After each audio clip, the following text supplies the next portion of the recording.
This old fisherman had only come to the sea to catch fish, but by mistake he caught a strange creature. There was a frightening thrashing sound coming from inside the net. The experienced fisherman immediately realized that something was amiss. He felt that he had caught a unique creature from the deep sea, but no one thought that this would mark the beginning of a conflict between land and sea. A few days later, the British Army bought the creature's corpse from the fisherman. In ancient texts and tales, it was referred to as a sea devil. However, according to modern science, the general referred to it as a merman or sea human. There was a pearl attached to the creature's neck.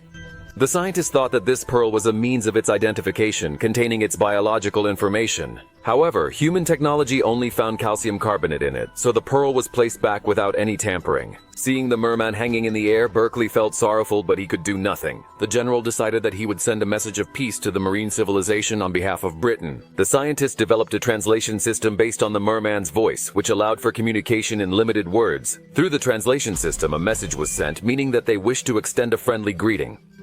There was no movement on the surface, but it was assumed that the message had been received. Now they were waiting for a response. That very night, as the soldiers were preparing to sleep, danger silently reached the warehouse where the merman's body was kept. Sergeant Morgan and Private Lara were on duty. They thought they were merely guarding a dead fish.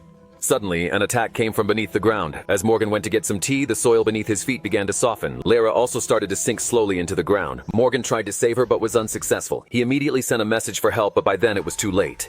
The merman. They had already taken it. They felt justified in taking 2 human lives for the death of one of theirs. As the alarm sounded, soldiers arrived, but the room was empty. No body, no soldiers. Berkeley pulled a protrusion on the wall, and a chair emerged. The general realized the merman could create pathways underground. A voice came through the walkie-talkie, but it was from beneath the floor. The scientist thinks the mermen were born long before humans.